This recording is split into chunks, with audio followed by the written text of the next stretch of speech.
Elhamdülillahi Rabbil alemin ve la akibatu lil muttaqin ve salatu ve selamu ala rasulihil kerim amma ba'd. Jaratkan ulu Allah subhanahu wa ta'alaga çeksiz maktolor bolsun. Süyüktü Peygamberimiz Muhammed Mustafa sallallahu aleyhi ve sellem'ga salavatlar jana salamlar bolsun. Assalamu aleykum urmattu mekendeşler, urmattu musulman bir tuğandar. Allah subhanahu wa ta'ala çeksiz maktolor bolsun. Kayradan sizler menen oşul kөгültür ekran arkылуу görüştürgön jana бүгүnkү Cuma bayanыбыздын temaсын birgelikte uguga tawfuk bergen Allah subhanahu wa ta'alaga çeksiz maktolor bolsun. Бүгүnkү berүүбүздө ilim alуу jana izdenүү деген temada azın olaq sizlerge söz kılıp bermekçimiz. Allah Teala keremetli Kur'an-ı Kerim'de jana süyüktü Peygamberimiz Muhammed Mustafa sallallahu aleyhi ve sellem özünün köptügön hadislerinde ilim aluunun abdan bir manilүү ekendigine toktolup, kızıktırıp, jana uşul ilim aluunun bağlılığına abdan köpünday göңүл burgan jerleri var. İslam'da Peygamberimiz sallallahu aleyhi ve sellem özünün hadisinde aytkanday, talabul ilmu faridatun ala kulli muslimin ve muslimetun. İlim aluu, ilim izdөө, bul ar bir musulman erkeke da, ayalga da parz bolu eseptelet dep belgileydi. Dağı bir başka bir hadisinde süyüktü Peygamberimiz sallallahu aleyhi ve sellem aytat, utlubul ilme minel mehdi ilel lehdi. İlimde beşikten başlap kavırga çeyin izdegile deydi. Bunun manesi ilim aluu üçün hiç kaçan keçemez degen söz. Kaçan sizge mümkünçülük jana şart düzülsö, oşol mezgilde ilim alsanız bolat degen söz. Biz böyle uğup kalabız. Emi biz karıp kaldık, ilim alalbay kaldım dep. Joganda emes, ilim aluga hiç kaçan keçemez. Daim umtulsanız, daim izdenseniz bolat. Dağı bir başkaça bir jagday var. Al men ilimdүүмүн, ilim alganmын dep özüne ilim alуу jolun jaap alganдар дагы бар. İzdenүүnü toktotup koygon insanдар дагы бар. İlim hiç kaçan azdık kılbayt. İlim hiç kaçan bul toktoboyt. Oşonduktan bardığımız ilimde izdey berişimiz gerek. İlim aluunun fazileti turalı Allah subhanahu wa ta'ala Kur'an-ı Kerim'de aytat. Kul Rabbi zidni ilma. Aytkın ey men süyüktü peygamberim, elderge aytkın. Rabbi zidni ilma. Rabbim meni ilimimde göbeytkün dep dua kılgıla deydi Kur'an-ı Kerim'de. Jana başka bir ayatında aytat Allah subhanahu wa ta'ala Kul hel yestevillezine ya'lemune vellezine la ya'lemun. Aytkın, kavar bergen adamlarga ilimdүүлөр menen, ilim algandar menen, je başkaça aytkanda bilgenler menen, bilbegender barabar boluşa alabı? Jok, albatta bilimdүү menen bilimsiz hiç kaçan barabar bola albayt. Yarfa'illahü'llezine amenu minkum vellezine utul ilme deracatin.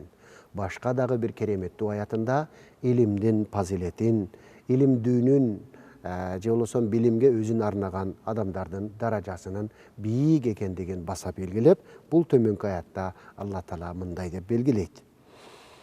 Silerdin arаңардан Allah Teala'ga iman keltirgen insandardın darajasını biig kötörüp koyat. Jana uşunday ilim algan, ilim alıp ilimdin, bilimdin eğisi bolgan adamdardın darajasın biig kötörüp koyat dep Huday Teala belgileydi. Demek bul ilimdүүgө berilingen şan, şököt, je şarapat, bul elbette Allah subhanahu wa ta'ala tarafından berile turgan nerse ekendigi bul jerde basa belgilendi. Görüp ele жүрөбүz, elibizde aytılganday, gözdүү şakek jerde kalbayt degendey, bul ilimdүү, ilimge özün arnagan, ilim algan insanga Allah subhanahu wa ta'ala daima özünün darajasını berip turat. Anın darajasını biig kötörüp koygonu mına uşundandır. Dağı keremetli Kur'an-ı Kerim'den ayatında Allah subhanahu wa ta'ala munday dep kavar beret. İnnemâ yakşallâhe min ibâdihil ulemâ'u. Elbette Allah Teala'dan en bir artık korkon insanlar bular Allah ilimdүүлördür deydi. Ulamalardır, yani alımdar dep belgileydi. Sebebi ilim aluu menen insan Allah'ты tanıyt, jaratуучуну tanıyt, jaratуучунун insanga takkan mildetlerin tanıyt. Jaşoodogу adal, aram, tuura, tuura emes, ak, karаны ajrata bilgenden keyin sözsüz insanda tuura jolga түшүү, tuura joldo багыт алууга мүмкүнчүлүк пайда болот. Allah'тын tawfıgı menen. Ошондуктан билбеген инсанга караганда билген инсандын Алладан коркуусу бул артыгыраактыр. Ал эми сүйүктүү пайгамбарыбыз саллаллаху алейхи вассаламдын хадистерине келсек, илимдүүнүн даражасы, илимге болгон кызыгуу арттыруунун тууралуу мындай деп айтат.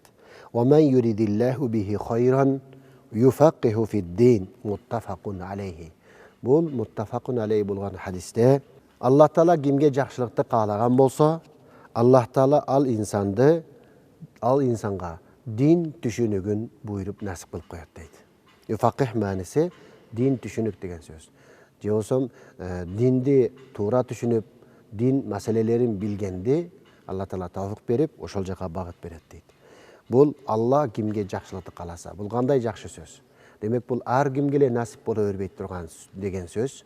Ал эми Аллах Таала элдин арасынан кимге илим жолуна кабыл алып, илим издөөгө тауфик берип, талибул илим болуп, анын арты менен илим алып, кандайдыр илимдин даражасына ээ болгон инсандар, булар тандалынган инсандар деген сөз. Яна юрид, Аллах Таала сага жакшылыкты ыроолоптур деген сөз.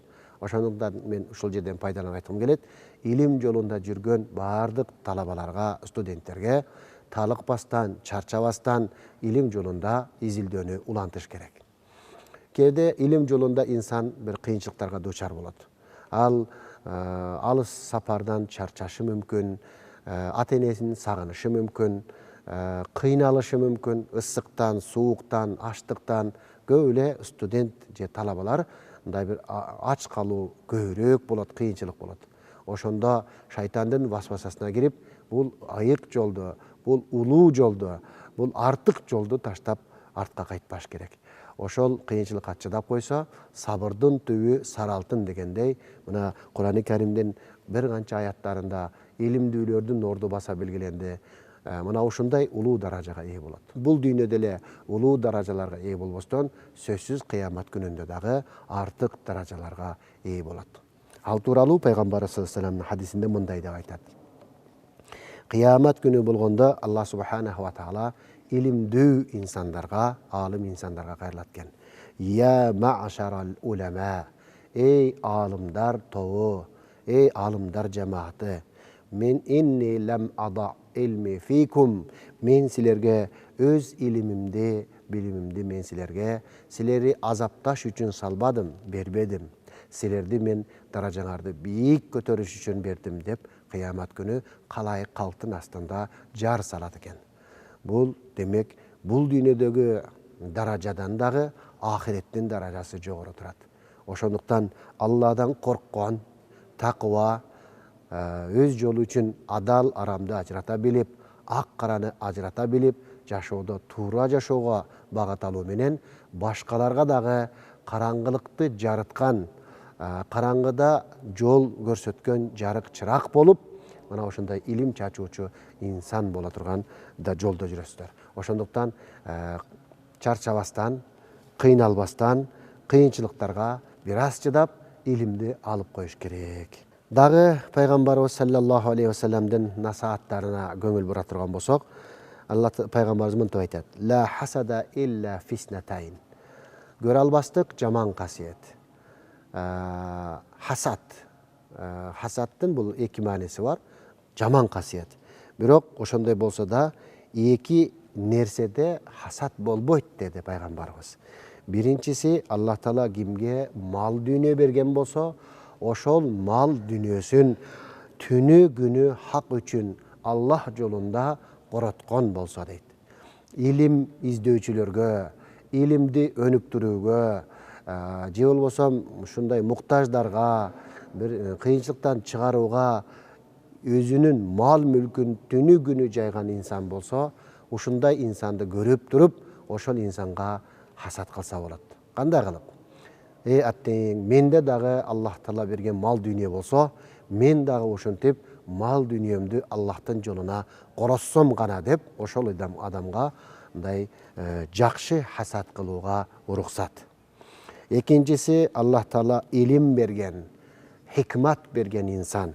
Ал ошол инсандарды алган илими менен туура жолго баштап аткан болсо, көптөгөн инсандарга мындай илим талим берип аткан болсо, Кур'ан үйрөтүп аткан болсо, ислам өкүмдөрүн үйрөтүп аткан болсо, жашоонун туура багытын үйрөтүп аткан болсо, демек мына ушуну көрүп туруп дагы инсан ошол инсанга мына ушул инсан жакшы иш кылып атат, мен дагы ушундай жакшылык таратуучу аалым болсом деп ошол аалымга жакшы хасад кылса болот деди. Мунун өзү дагы ушул илимдүүнүн бир артык даражада экендигине кабар берип турат. Эми бизге келген суроолорго жооп берүүгө өтсөк, биздин көрүүчүлөрдөн сунуш талаптар менен ошол суроолорго да жооп берип турсаңыздар деген суроолор келип түштү. Мындан ары эфирлерибизде угармандарыбыздан жана көрөрмандарыбыздан келген суроолорго жооп берип турмакчыбыз. Бизге Асел айым Бишкек шаарынан суроо узаткан экен. Ассаламу алейкум, менин атым Асел, Бишкектен болом. Мен бир диндар, такыба инсанга турмушка чыкканмын. Ал өз милдетин айттырбай аткарат. Мен күйөөмдө бейиште бирге болгум келет. Мен аганы аябай ыраазы кылыштык үчүн жана татыктуу аял болуштук үчүн кандай милдеттерим бар? Жолдошуман эч нерсени талап кылбаймын. Ал аял катары шариятта менин жоопкерчилигим жана милдеттерим жөнүндө айтып берсеңиз дейт. Алла разы болсун Асел айым. Көз тийбесин сиздин бактыңызга. Мен ар бир аял затына ушундай бакыт каалайт элем. Жана ислам шарияты дагы мына ушул нерсени каалайт. Аял затын Алла Таала ушундай бир аруу зат кылып жараткан, назик кылып жараткан, ошол күйөөсүнө жолдошуна жолдош кылып, чыныгы жолдош кылып жараткан да. Адам ата алейхиссаламды бейиште жаратып, анын шериги кылып, атайын ага жолдош кылып, Хава энебизди жараткан. Мына ошонун өзү ушул жаралуубузда, табиятыбызда эркек менен аял бири-бирине жөлөк. Алла Таала кереметтүү Кур'ан-ы Каримде айтат: алар силерге кийим, силер аларга бири-бириңерге кийимсиңер деген сөз. Кийим деген мааниси адамга эң жакын, анын авратын жаап турган, тосуп турган жана инсандын денесине тийип турган эң жакын нерсе кийим болот. Демек, аял менен эркек бири-бирине ошончолук жакын жана бири-биринин денеси бири-бирине адал дегенди түшүндүрөт. Жана ошол эле мезгилде ушунчалык бири-бирине жакын болгондон кийин алардын бири-бирине болгон мамилелери дагы мындай чыныгы болуш керек. Эч качан жасалма болбош керек. Аял менен эркектин ортосунда сыр жок деп ошон үчүн айтылат. Бул экөө бири-биринин ортосунда сыр жок, жана эркек менен аял бири-бирине болгон сырын бул өмүр бою эч кимге ачпаш керек. Кээ бир аялдар бар, күйөөсү менен болгон мамилени, күйөөсү менен ортосунда болгон сүйлөшүүлөрдү өзүнүн досторуна, бирге иштеген коллегаларына айтып чыгат. Бул кандайдыр деңгээлде күйөөсүнө бир кыянат болуп эсептелет. Ондай кылган шариятта тыюу салынат. Ошол эле мезгилде эркектер дагы аялы менен болгон мамилесин жана аялына болгон ортосунда болгон кээ бир сөздөрдү башка бирөөлөргө, досторуна, көчөгө деле айтып чыгат. Бул дагы өзүнүн аялына карата аялынын ортосунда болгон сырды башка бирөөгө ачкан менен барабар. Сиз белгилеп кеткендей, ошондой күйөөлөр, мырзалар көп болсун.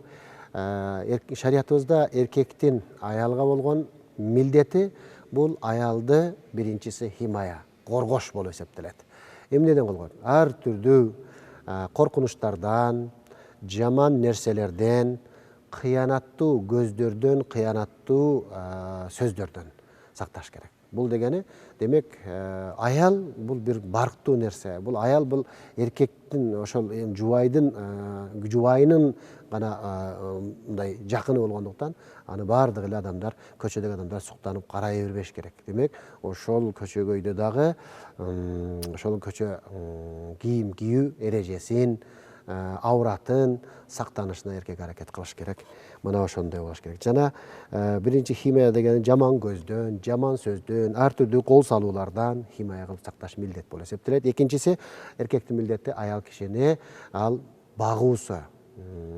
Багуу дегени ошол тамак аш менен, кийим кечек менен, турак жай менен камсыздап, аялдын бардык муктаждыктарын эркек камсыздап бериш керек. Андан кийин аял болсо эмне кылыш керек? Аялдын негизги милдети бул ошол эркектин алдындагы милдети биринчиси ошол үйүн, өз ариет намысын өзү хифазат кылыш керек, сакташ керек. Демек, эч кандай башка аялдын башка бирөөлөрдөн өзүнө күйөөсүнөн каалагандай кылып ошо кызганычына учурабай турган кылып же болбосо башка чоочун эркектерден өзүн сакташ керек. Бир сөздөп айтканда эч кандай повод бербей, көчөгө жалгыз чыгып кетпей, уруксатсыз чыгып кетпей, же болбосо күйөөсү жактырбаган адамдар менен жолукпай, үйдө күйөөнүн уруксатсыз, күйөө адамдарсыз чоочун адамды үйгө киргизбей өзүнө ушундай нерсени сакташтык бул аялдын биринчи милдети болуп эсептелет. Себеби үй бүлөдөгү урушту, жаңжалды эркек менен аялдын ортосундагы бүлүк салуучу нерсе ушул эркектин кызгантуучу нерселер. Чоочун адам менен аялдын жолугушуусу, көрүшүүсү мына ушундай нерселер болуп эсептелет. Демек аял киши ошол үйүн, төшөгүн, отурган жерин күйөөнүн уруксатысыз чоочундардан сакташы. Анан ошол бейиште бирге болушлук үчүн күйөөнүн айтканын аткаруу. Ошол күйөөсү эмнени жакшы көрсө, ошону жасоо, күйөөсү эмнени айткан болсо ошону аткаруу, күйөөсүнө ошол сиз байкаган, сиз жактырган нерселерди жасашыңыз, ошол сиздин баягы күйөөңүз сизге айттырбай айткан мамилесине сиздин жасаган мамилеңиз ушул болот. Ошол күйөөңүз жаккан тамакты жасап бериш, күйөөңүз жактыргандай кылып, каалагандай кылып тосуп алыш, күйөөңүз каалагандай кылып сөз сүйлөө, күйөөңүз кимдирди кааласа ошолорду дасторконго чакыруу дегендей мына ушундай маселелерди аткарсаңыз сиз ошо татыктуу болгон болуп эсептелесиз. Аялы күйөөсү менен бейиште бирге болушлук үчүн ушул күйөөгө толук итаат. Мына ошондо ал аялдын ушул хадистерде жана динибизде айтылган насааттардагы бир эле ушул милдет күйөөсүнө итаат кылышы. Экинчиси Аллах субханаху тааланын алдында милдетти аткарышыңыз керек. Күйөөңүз сиз айтып атасыз такыба деп, демек намаз окуйт, орозо тутат. Демек сиз дагы ушул Аллах тааланын астында өзүңүздүн түз милдетиңиз болгон Аллага иман келтирип, 5 убакыт намазыңызга такай болуп, такыба болуп, кемтиксиз болуп, орозоңузду тутуп, мына ушул милдеттериңизди, шариаттык милдеттериңизди аткарсаңыз, жана күйөөңүзгө итаат кылсаңыз, сиз ошо бейиштик болуп эсептелесиз. Себеби хадистерде ушундай маани, мазмун айтылган. Эми экөөңүздөрдүн ортоңузда дагы бирге болгон милдеттер бар. Бул кандай деген? Балдарды тарбиялоо. Балдарды тарбиялоо дегенде бул кээ бир аялдар айтат, баланы мен эле тарбия кыла беремби, сен дагы карашкын дегендей уруш жаңжалдарга себеп болот.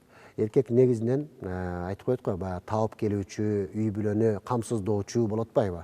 Ошондуктан көпчүлүк мезгилде жумуш менен эркек негизги энергиясын сыртка кетиризет. Балдарды тарбиялап отурганга убактысы жок болуп калышы мүмкүн. Мунушуну аял туура түшүнүш керек. Эгер аял үйдө ошол балдарды тарбиялап отурушу, бул абдан чоң иш бул. Кээ бир аялдар мен дагы жумушка чыгам, карьера кылам, сен дагы баланы бирге карайбыз деп, ушинтип кээ бир учурда балдардын тарбиясы толук болбой калат. Ошондуктан эгер күйөө балдарды тарбиялаш үчүн үйдө сиздин болушуңузду каалап аткан болсо, мына ушул сиз үчүн абдан чоң иш. Бул оңой иш эмес бул. Бул деген өтө чоң жумуш бул. Келечекке чоң бир элди, коомду тарбиялап кошушулукка бир чоң салым болуп эсептелет. Ошондой. Мен ойлойм, ушундай бири-бирин түшүнгөн, аялы күйөөсүн түшүнгөн, күйөөсү аялын түшүнгөн үй бүлөлөр көп болсун деп. Мына ошондо бактылуулук болот. Алла субханаху ва таала ар бир үй бүлөгө тынчтык, амандуулук жана бактылуулук берсин. Ассаламу алейкум ва рахматуллахи ва баракатух.